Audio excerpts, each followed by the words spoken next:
Praise the Lord. फिर एक बार प्रभु यीशु मसीह के नाम से मैं पास्टर मनोज शाहू आपका स्वागत अभिनंदन करता हूं। आशा करता हूं कि परमेश्वर आपके जीवन में ढेर सारी अच्छी भली बातें आपके जीवन में कर रहे हैं, और मैं विश्वास करता हूं कि परमेश्वर हम हर एक लोगों को एक नए दौर पर लेकर जा रहे हैं। और मैं आपको बताना चाहता हूं कि आप वो लोग हैं जो इतिहास को बनाने वाले हैं। आप वो लोग हैं, मैं आपको कहना चाहता हूं कि परमेश्वर आने वाले दिनों में आपका इस्तेमाल करने पर है। इसीलिए परमेश्वर के वचनों से जुड़े रहें, परमेश्वर के वचनों का अध्ययन करें, परमेश्वर के वचनों को मनन करें और खरी शिक्षाओं से जुड़े रहें, सच्ची शिक्षाओं से जुड़े रहें। और आपको सच्ची शिक्षा कैसे पता चलेगी? बहुत ही सिंपल है। आप देखिए कि लोग किस प्रकार का बात करते हैं। क्या बाइबल में ऐसे शब्द आपको मिलते हैं जिस प्रकार का उनका व्यवहार है? क्योंकि रोमी की किताब 12वें अध्याय के अनुसार बाइबल कहता है कि तुम्हारे मन के नए हो जाने से तुम्हारा चाल चलन बदल जाएगा, और तुम्हारा हर एक जो स्वभाव था, परमेश्वर का वचन जो है तुम्हारे स्वभाव को भी बदल देगा। यानी अगर आप पहले संसारिक तौर पर जीवन बिताते थे, तो परमेश्वर आपके जीवन में ऐसा परिवर्तन लाएगा कि लोग आपके व्यवहार को देखकर मसीह के पास खींचे चले आएंगे। आइए आज मेन मुद्दे पे बात करते हैं।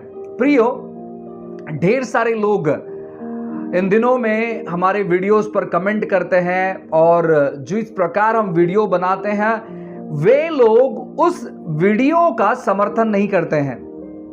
वो वीडियो जो सवाल हम बनाते हैं उसका जवाब तो वो नहीं दे पाते, लेकिन बेकार की बहसबाजी करते हैं। और जितने भी मसीह मंथन वाले लोग हैं, जितने भी डैनियल राज के फॉलोअर्स हैं, वो सभी लोगों का जो परिभाषा है, वर्ड्स है, वो सेम है।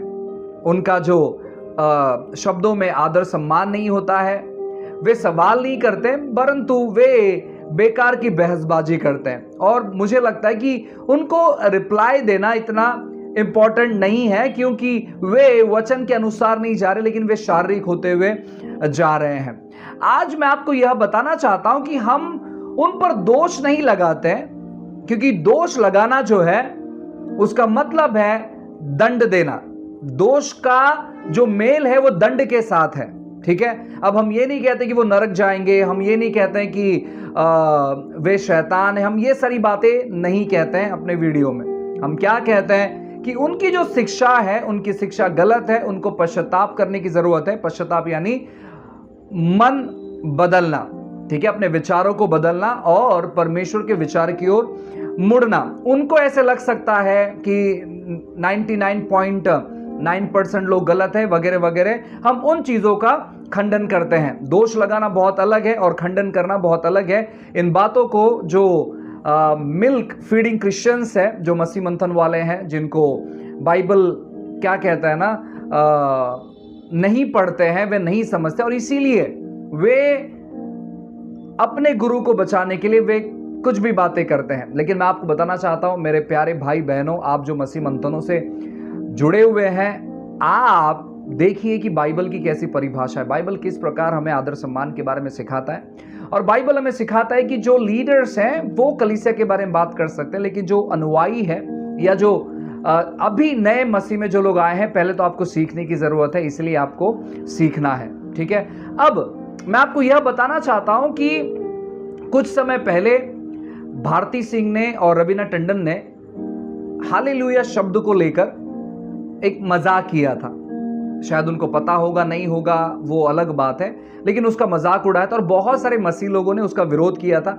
और बहुत सारे जो लोग हैं उनको अच्छा भी लगा कि चलो मसीह लोगों ने सही चीज़ों का विरोध किया है, अब कोई मसीह लोगों का मजाक नहीं उड़ाएगा, या जो पवित्र शब्द है उन चीज़ों का मजाक नहीं उड़ाएगा। ऐसे बहुत सारे लोगों ने सोचा, कहा, और बहुत सारी चीज़ें भी हुई, ठीक है। अब लोगों ने क्या कहता है ना कि उन चीजों के बारे में इतना बुरा भला नहीं कहा।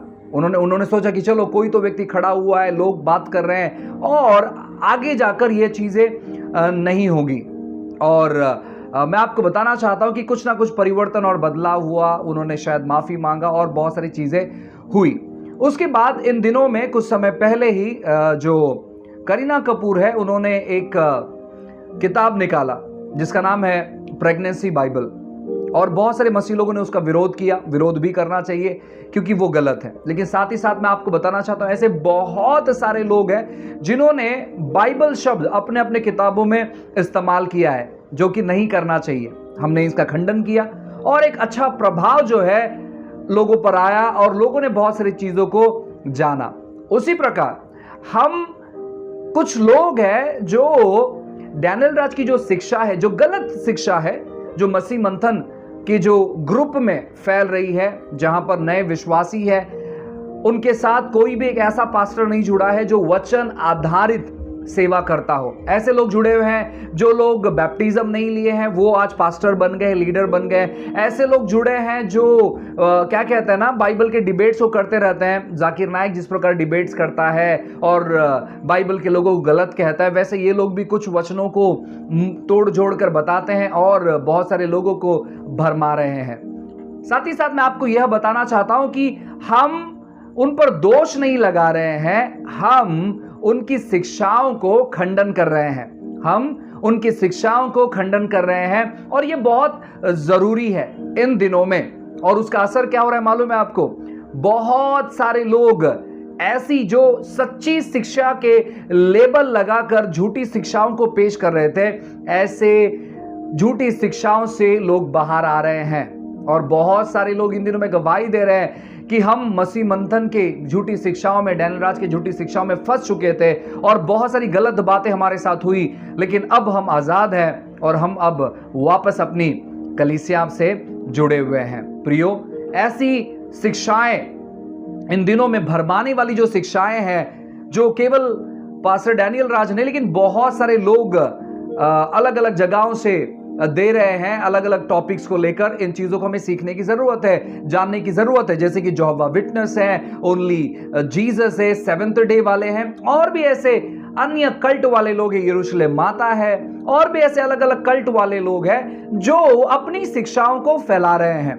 और बहुत सारा उनका जो प्रभाव है मसीह लोगों पर हो रहा है, जो लोग वचन को ठीक तौर पर नहीं जान रहे हैं। मैं आपको कहना चाहता हूं प्रियो, अपने बाइबल से जुड़े रहो, परमेश्वर के वचनों से जुड़े रहो, और ऐसी जो झूठे शिक्षक हैं उनका आपको भी खंडन करना है। आप क्या कर सकते हो? जैसे कि मैं हमेशा सुझाव देता हूं कि आप उन्हें अनसब्सक्राइब करें, आप उन्हें ब्लॉक कर दे, आपके व्हाट्सएप से या फिर फेसबुक से, जहां से भी आप जुड़े हुए हो, आप ब्लॉक करें, ताकि उनके जो शिक्षाएं वो आपके पास नहीं पहुंचे। ऐसी शिक्षाओं को सुनना बंद करो जो शिक्षा आपके अंदर नम्रता उत्पन्न नहीं करती, प्रेम उत्पन्न नहीं करती है।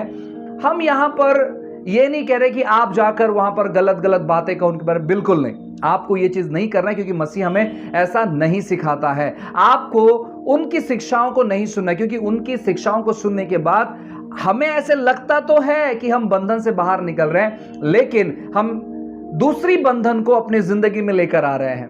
पहले जो बंधन में अटके हुए थे वो बंधन तो वैसे ही रहते हैं, लेकिन दूसरे बंधन से हम जुड़ जाते हैं, जैसे कि गलत बोलना, प्रचारक लोगों को झूठा ठहराना, वचन नहीं मालूम होने के बावजूद हम ये बताना कि हमें सब कुछ मालूम है, एक पाखंडीपन करना। ऐसे सारे बातों से हम जुड़ जाते हैं। इसलिए आपको ऐसे चीजों का खंडन करना है। रवीना टंडन गलत थी, भारती सिंह गलत थी, फराह खान गलत थी, क्योंकि वो चीजों को मालूम होने के बावजूद ऐसा सवाल उन्होंने बनाया था। उसके बाद अभी लेटेस्ट जो करीना कपूर जिन्होंने प्रेगनेंसी बाइबल निकाला, मैं आपको बताना चाहता हूं, अब ये संदेश जो है मैं रवीना टंडन को भी कहना चाहता हूं। अब वो मुस्लिम बैकग्राउंड से जुड़ी हुई है, क्योंकि उसका शादी जो है शेफाली खान से हुआ। अब बहुत सारे लोग ये मत सोचे कि अरे देखो यह व्यक्ति तो इन लोगों को फॉलो करता है, ये कॉमन बात है और हम सभी के पास ये न्यूज़ आता है और सभी को ये चीज़ पता होगा, कॉमन चीज़ है ये, ठीक है। अब मैं आपको ये बता रहा हूँ, मैं फिल्म बिल्कुल नहीं देखता हूँ, मैं कोई भी क्या कहते हैं प्रोग्राम्स, जो संसारिक प्रोग्राम्स है वो सारे प्रोग्राम्स हम नहीं देखते हैं। हम हमारे घर में ऐसे सारी चीज़ों को नहीं लगाते। हमारे घर में बच्चे हैं इसलिए हम कार्टून्स ज़रूर देखते हैं, मैं भी कार्टून्स देखता हूँ, क्योंकि फालतू बात देखने से अच्छा है कि ऐसे कुछ चीज़ें देखें, उसमें कोई प्रॉब्लम नहीं है। अब आप जो ओवर स्पिरिचुअल लोग हैं, आप जो बोलना चाहते हैं कोई प्रॉब्लम नहीं है, आप ऐसे बोलते रह सकते हैं, लेकिन मुझे लगता है कि कार्टून्स में कोई इश्यूज़ नहीं है। आप वो चीज़ देख सकते हो। मैं ये कह रहा था कि करीना कपूर जो है वो मुस्लिम बैकग्राउंड से जुड़ी हुई है। तो मैं आपको बताना चाहता हूँ बहन, आप क्रिश्चियन लोगों को इतना महत्व समझते हो कि आपने अपना बुक का नाम प्रेगनेंसी बाइबल रखा। आप प्रेगनेंसी कुरान क्यों नहीं रख सकते हैं? आप सोच कर देखिए, क्योंकि वो आपके रिलीजन से जुड़ा हुआ है। आप प्रेगनेंसी कुरान क्यों नहीं रखते? आप ये कर सकते हैं, आपके पास अधिकार है। और मुझे लगता है कि आपके समाज वाले जो लोग हैं वो लोग आपका खंडन भी नहीं करेंगे, आपका विरोध भी नहीं करेंगे, क्योंकि आप उन चीज़ों से जुड़े हुए हैं। लेकिन आपको मालूम है कि आप ये नहीं कर सकते, क्योंकि आपके लोग जो है डेंजरस लोग हैं और वो आपको बहुत सारा गलत तौर पर बातें भी कहेंगे और बहुत सारी चीज़ें आपके साथ व्यक्तिगत तौर पर भी हो सकती है। इसलिए आपको ये डर है। आपने ये चीज़ नहीं करना चाहिए। तो मैं भी इन चीज़ों का खंडन करता हूँ। साथ ही साथ जो मसीह लोग हैं, प्रियो, अपने आप के स्पिरिचुअल ज़िंदगी के बारे में जानो कि आप मसीह मंथन में जुड़ने से पहले आपका ज़िंदगी कैसा था, खास करके नेचर कैसा था, उस पर ध्यान दो, क्योंकि नेचर बदलना ये बहुत इम्पॉर्टेंट है। हम पहले संसारिक थे और फिर परमेश्वर में आने के बाद हम हम्बल हो गए, हमें प्रेम भरा हुआ है, हम परमेश्वर के सेवक बने। ऐसा स्वभाव आपको धारण करना है। अगर आप अभी भी संसारिक ही हो तो मैं आपको बताना चाहता हूँ कि कुछ ना कुछ तो प्रॉब्लम है। इसीलिए हम ऐसे मसीह मंथन बैठक का और डैनियल राज साहब का हम खंडन करते हैं। आप इन्हें सुनना बंद करें और परमेश्वर की बातों पर ध्यान दें, प्रभु के बातों पर ध्यान दें। और एक चीज़ कहना चाहूँगा कि आप अपने लोकल चर्च से जुड़े रहें, अपने पासबान से जुड़े रहें, अपनी कलीसिया से जुड़े रहें और देखें किस प्रकार आप अपने जीवन में परिवर्तन और बदलाव को देखोगे। हालेलुया। God bless you. परमेश्वर आपको सुरक्षित रखे, सारी गलत शिक्षाओं से परमेश्वर का आत्मा आपको बचाए, आपके आंखें खुल जाए। यीशु के नाम से ये हमारी प्रार्थना है। God bless you.